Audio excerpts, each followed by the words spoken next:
You're nothing but a fool. I sold the baby because you don't deserve to be a father.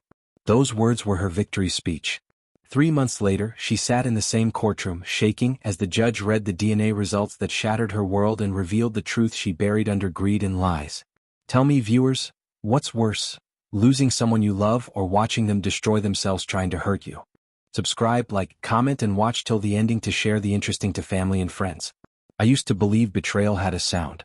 Maybe the sharp crack of a breaking glass, or the slow collapse of a man's breath when he realizes the world he built was a lie. But I was wrong. Betrayal doesn't scream, it whispers. It happened on a Thursday night, the kind that felt too ordinary to hold something so catastrophic. Olivia stood in our living room, eyes burning with a hatred I couldn't understand. Jason, my best friend, my brother in everything but blood, stood behind her, arms folded, smirking like he was watching a show. Her voice trembled, but the words were knives. You're nothing but a fool, Daniel. I sold the baby because you don't deserve to be a father. For a moment, the room froze. The clock ticked twice. The air left my lungs. I thought I'd misheard her, that my mind had invented something crueler than reality. But her next words destroyed any hope of misunderstanding. You couldn't give me what I wanted. You never could. You think love pays bills? You think your little house, your broken promises, your... She stopped mid-sentence, her phone buzzing on the table.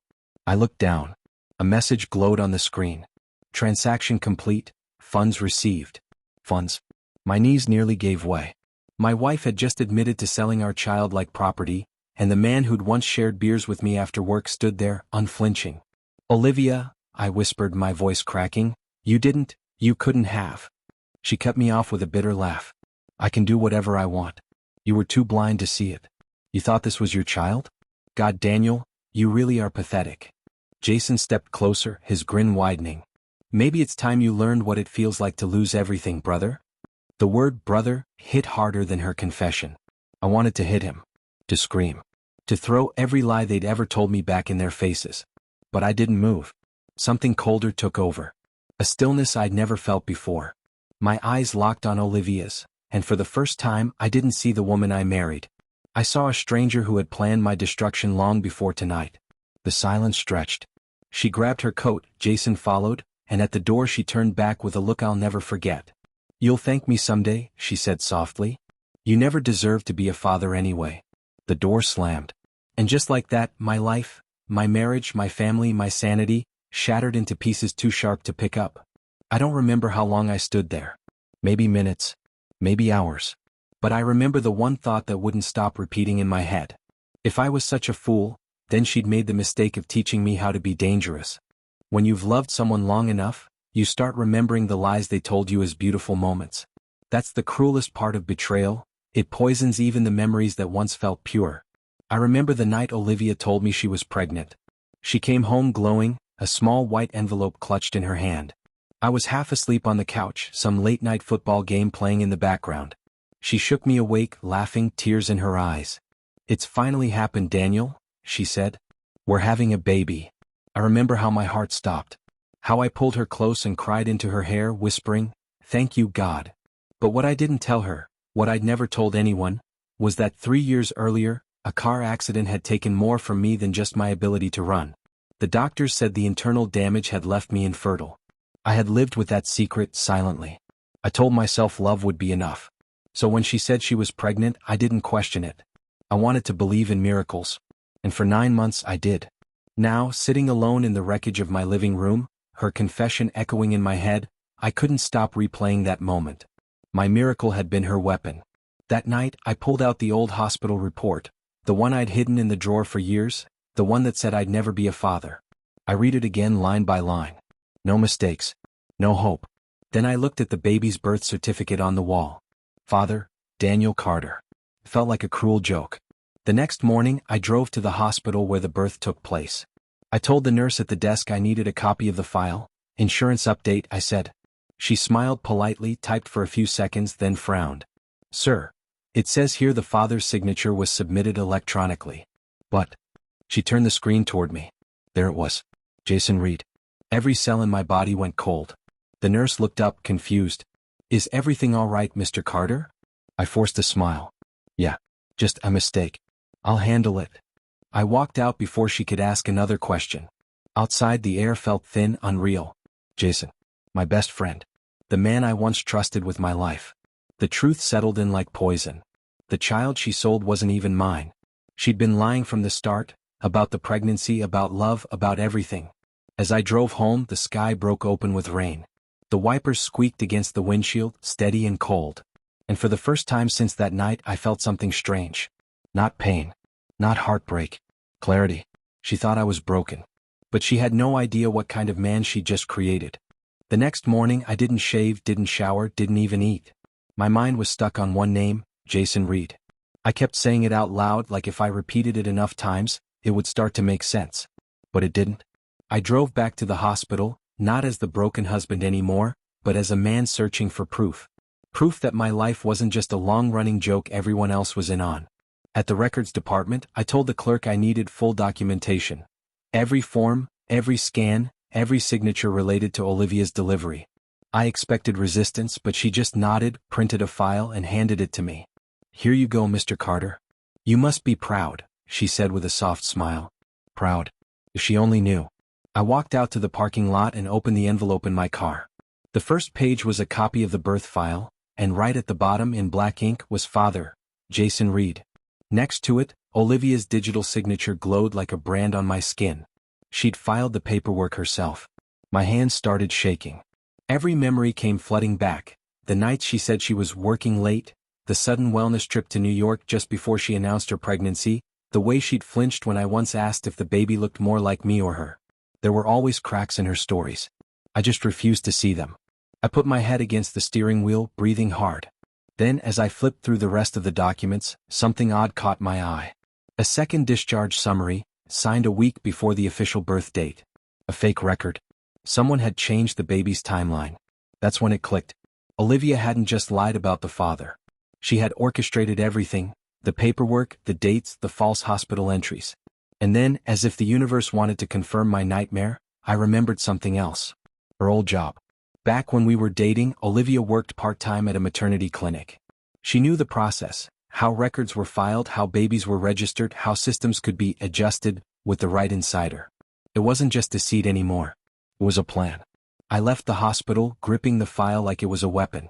My reflection in the car window barely looked human, dark eyes, clenched jaw, a storm brewing behind the silence. When I got home, I threw the file on the table. Papers scattered like broken glass. That's when her laptop pinged, a new email notification. My hand froze over the mouse. The subject line read, "Transfer complete. Baby delivered to Mr. Harlan." My breath caught. Mr. Harlan. I didn't know who he was yet.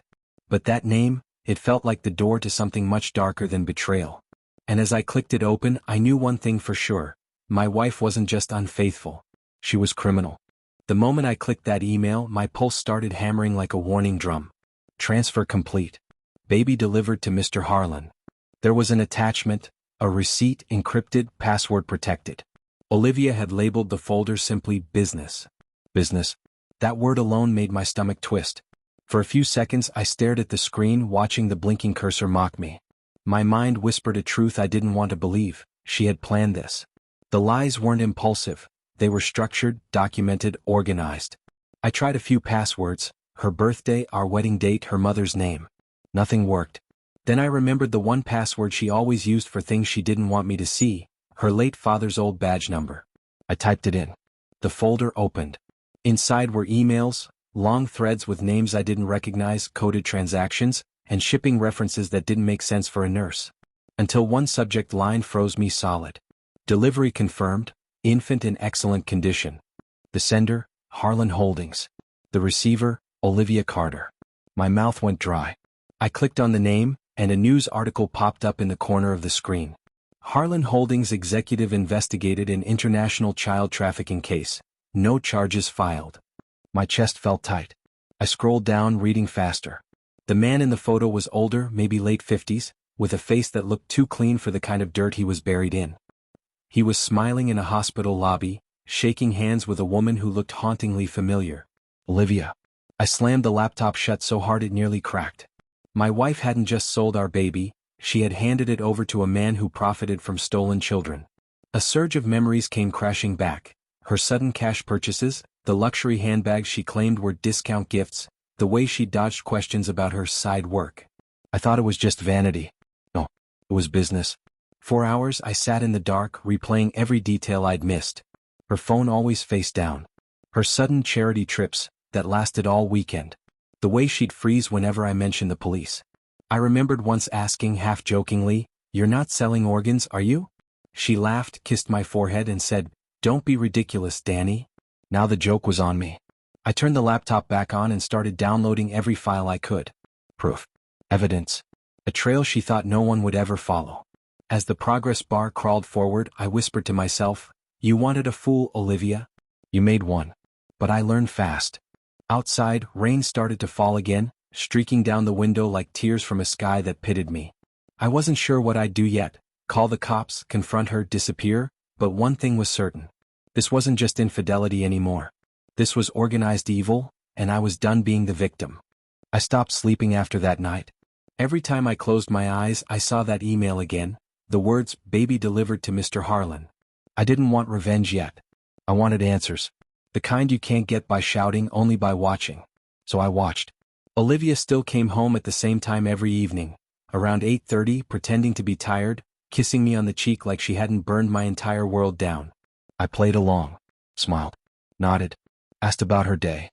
She didn't notice that I was memorizing every little thing she did, every lie she rehearsed without realizing it. That Friday she told me she was going out to meet a patient. Her words, not mine. She even wore that red dress I'd bought her for our anniversary, the same one she swore was too special to wear anywhere but with me. That was how I knew she was meeting him. I followed her. The city was alive with weekend lights, couples laughing on sidewalks, street music in the air, the smell of rain still fresh on the pavement. She walked into a small cafe downtown, tucked away behind a row of bookstores. Through the window, I saw him before she did, Jason Reed, sitting there like he owned the place, that same arrogant smirk plastered on his face. She walked up, leaned down and kissed him. I felt something twist inside me, not pain this time, not jealousy but disgust. I slipped into the seat by the window outside, pretending to scroll through my phone, my camera already recording. Their voices filtered through the glass. Jason chuckled. 50 grand for one baby. Easy money. Olivia stirred her coffee, smiling. Told you he wouldn't suspect a thing. Daniel's too busy feeling sorry for himself to look up. He laughed again. Guess he really was the perfect fool. She didn't disagree. She just smirked, tapping her nails on the table. He thinks the baby was his miracle. What a joke. That one stung. I didn't move, didn't flinch. I needed them to keep talking. Every word was another nail in their coffin. Jason leaned forward. What about the next one? Harlan said he's ready whenever we are. Olivia shrugged. We'll talk about it. I just need to keep Daniel quiet a bit longer. He's starting to ask questions. My jaw tightened. I wanted to burst through the glass, grab them both, make them choke on every lie. But I didn't. I let the recording play. Their laughter, their plans, their arrogance, every second of it became my weapon. When they finally left, I stayed behind. I looked at the 2 empty coffee cups, her lipstick mark on his glass, and the receipt she left behind. On the back, in her handwriting, were the words, "Next delivery, confirm with Harlan Monday." I took the note, slipped it into my pocket and walked away. She thought she was controlling the game. But what she didn't know was that she'd just given me my first piece of proof, and the calmest man in the room is always the most dangerous. The next morning, I sat at the kitchen table, the cafe recording playing on a loop from my phone. Every laugh, every word, every cruel tone from Olivia and Jason poured into me like venom. But instead of killing me, it sharpened me. I stopped thinking like a husband. I started thinking like a strategist. If Olivia could plan a crime so neatly, I could build a trap even neater. I opened a new email account, a burner with no trace to my name, and wrote one sentence to the address I'd seen in her files. I have an unregistered baby. No records, no questions. You still buying? The reply came faster than I expected. Meet me tomorrow. Same place as last transaction. Bring proof. H. The next day I dressed differently, darker clothes, cap pulled low. I even changed cars, borrowing an old SUV from a friend. I parked near the address he sent. A warehouse at the edge of the city, the kind that looked abandoned until you noticed the cameras watching from every corner. Inside, the air smelled of oil and cold metal. A man stepped out from the shadows, tall, well-dressed, maybe 55, the same face from that news article. Mr. Harlan. He smiled, extending his hand like we were closing a business deal. You must be the new contact. I nodded, keeping my voice flat. Yeah. I heard you pay well. He chuckled. That depends on the quality. You come through Olivia? I froze, forcing myself to stay calm. You know her? His smile widened, smug. Of course. Smart woman. Ruthless. You don't get many like her in this business. She said you might reach out. Every word was being recorded by the microcamera in my watch. The police wouldn't need a confession. This was enough. We talked for a few minutes. He mentioned dates, transactions, even hinted at buyers overseas. I didn't react. I just let him talk, pretending to be interested. Then I excused myself, promising to send photos of the baby. When I got back in the car, I exhaled for the first time in an hour. My hands were shaking, not from fear, from power. That night, I called an old college friend, Grace Miller, now working in the cybercrime unit. I didn't tell her everything at first, just enough to get her attention. Grace, I've stumbled onto something ugly. I have recordings, emails, names. I think it's a trafficking ring. She was silent for a moment. Daniel, if this is real, we'll need hard proof. Full chain. I smiled to myself. Give me a few days. I'll deliver it in a bow. After the call, I stared at Olivia's side of the bed, untouched, empty. She thought she was too clever to get caught. But she forgot one thing. I'd spent years fixing other people's mistakes. Now I was fixing hers. And when I was done, she wouldn't just lose her freedom. She'd lose her story. Grace didn't waste time. By dawn, she'd already looped in 2 trusted agents under the radar. No paperwork, no noise. She knew this kind of case could rot from the inside if it leaked too soon. We met in an unmarked office. Bare walls, a single table, and 3 steaming cups of coffee that smelled like burnt tar. Grace leaned forward, eyes sharp behind her glasses. You're saying your wife, Olivia, is directly tied to Harlan's operation? I slid my phone across the table. The video played, Harlan's smug confession, Olivia's voice on the earlier recording. Grace's lips tightened with each second. When it ended, she exhaled through her nose. This is big. If she's involved, she's not small time. Harlan's been under suspicion for years. We could use her to take down the entire network. I clenched my jaw. You mean bait? She nodded slowly. Exactly. But you need to be sure you're ready for what that means. Once we pull her in, it's over. For her, for you, for everything. I looked down at my hands. Grace, she sold our child. Whatever's left of us died long before this. That night, the plan took shape. I'd text Olivia from an anonymous number, pretending to be Harlan's new buyer, the same contact she thought had replaced her after she went quiet. We'd set the meetup. Grace's team would handle surveillance and the bust. It sounded simple. But my heart knew nothing about it was simple. The next evening, I sat in my car, parked across from Olivia's favorite boutique. She arrived exactly at 7. Flawless as always, her reflection shimmering in the glass before stepping inside. I took a deep breath, pulled out my burner phone and typed. Need to move quickly. Same location as last drop. Bring package. Full payment on arrival. A few seconds later she replied. Who is this? You know who. Don't make me go through Harlan. 3 dots. Then her answer came. Fine. Tomorrow. 9 p.m. No delays. Grace texted me from another number. We'll be ready. Don't do anything reckless. But recklessness was all I had left. The following night I arrived early, hiding my car a few blocks away. Grace and her team were positioned. 2 agents inside the warehouse, 1 watching from a nearby van, and Grace herself monitoring the feed. I wore a wire this time. Every word would be recorded. At 9:03 Olivia's car pulled up. She stepped out, scanning the shadows, her heels clicking like a metronome of guilt. She held a duffel bag, probably the proof Harlan had asked for. I walked toward her slowly, voice low. Evening, Olivia. Her head snapped toward me, disbelief freezing her mid-step. Daniel? What the hell are you doing here? I smiled faintly. Catching up on family business. She blinked, realizing too late that this wasn't a coincidence. From the corner of my eye, I saw Grace's van lights flicker, the signal. The trap had been set. The air inside the abandoned warehouse was thick with dust and tension. The faint hum of the city echoed outside, but in that moment, all I could hear was Olivia's quickening breath. Daniel, this isn't what it looks like, she said, her voice trembling yet defensive. She glanced around nervously, eyes darting to the corners of the room as if she could sense the unseen eyes watching. Oh, I'm sure it's not, I replied, my voice calm but cold. You just happened to be here at the same time at the same place, carrying a bag of cash for a deal you shouldn't even know about? Her eyes widened. You don't understand. I was helping Harlan? I cut in sharply. Selling our child? Destroying everything we ever had. She froze, her mouth slightly open. You don't know the full story. I know enough, I said, stepping closer, the wire hidden beneath my jacket transmitting every word. You called me a fool. Said I didn't deserve to be a father.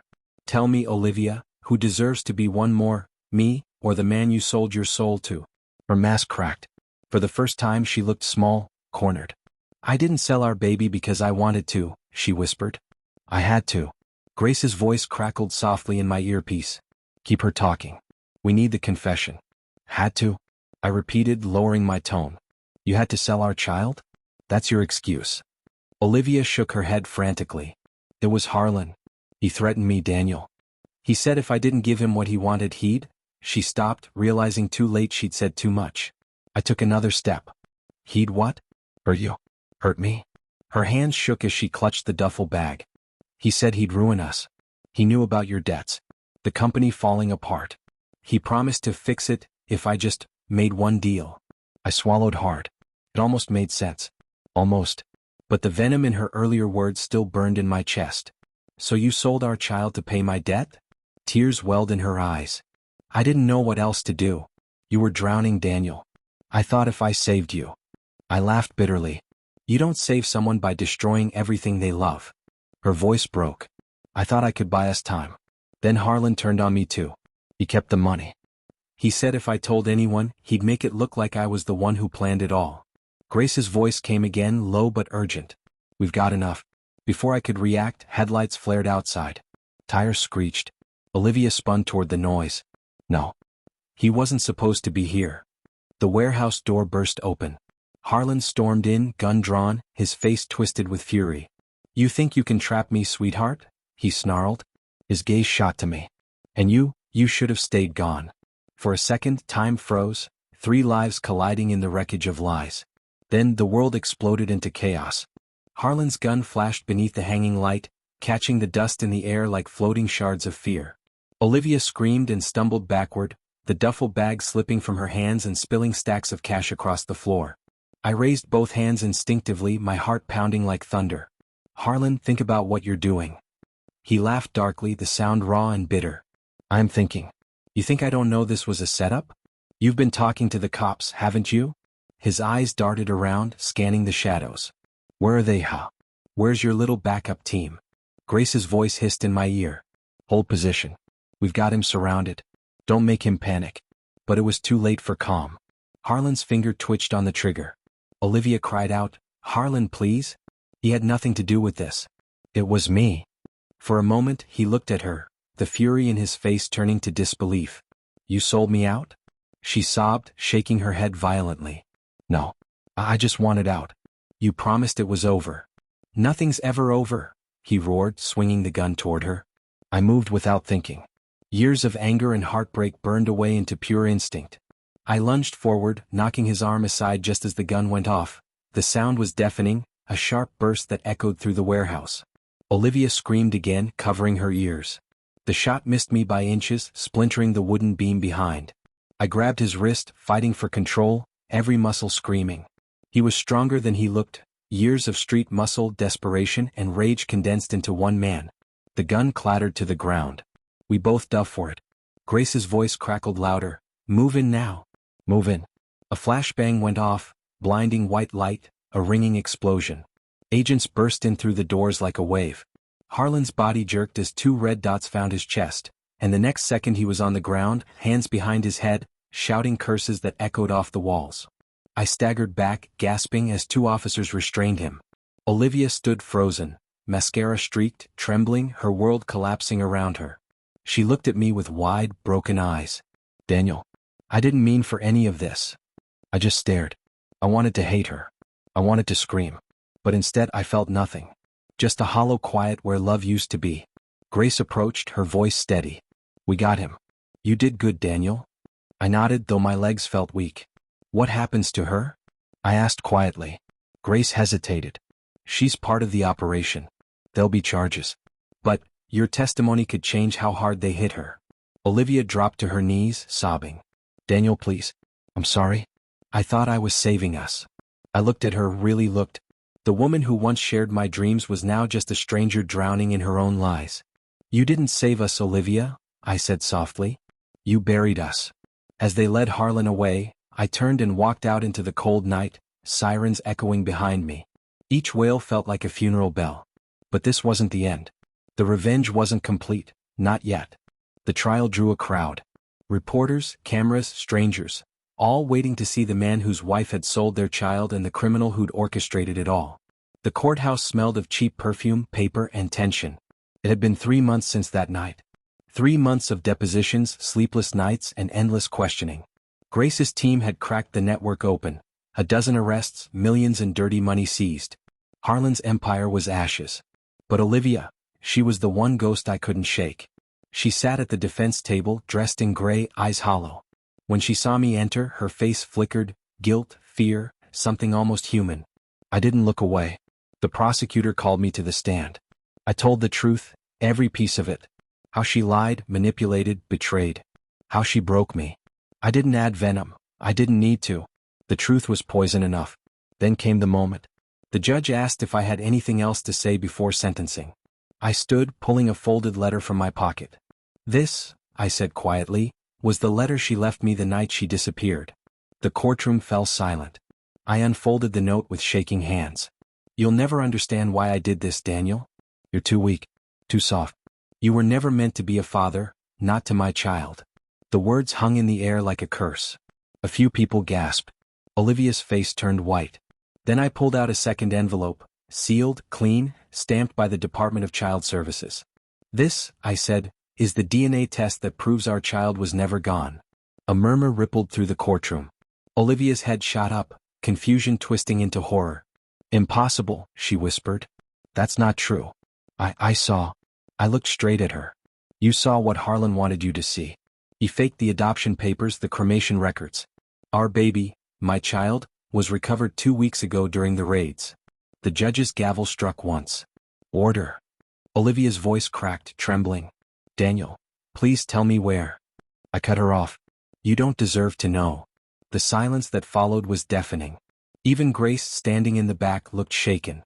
Olivia broke down, sobbing uncontrollably as guards steadied her. The judge announced her sentence, 15 years for conspiracy, fraud, and obstruction of justice. Harlan got life without parole. But the real moment came when I walked out of that courtroom. The reporters swarmed, cameras flashing, voices shouting questions I didn't hear. I just kept walking, clutching a small pendant in my hand, the one my daughter had been wearing when they found her. Her name was Elena. She was safe now with my sister until I could bring her home for good. As I stepped into the sunlight, I realized something. Revenge hadn't healed me. It hadn't brought peace. But it had brought truth. And sometimes that's all a broken man can ask for. I looked back one last time. Through the glass of the courthouse doors, Olivia was still watching me, her eyes red and hollow, lips forming the same word over and over. Why? I whispered to myself, because you made me remember who I am. Then I turned away, walking into the light, leaving her to drown in the darkness she'd built. The fool she'd once mocked was gone. Only justice remained. Like, comment, share, and subscribe if you love your children and grandchildren.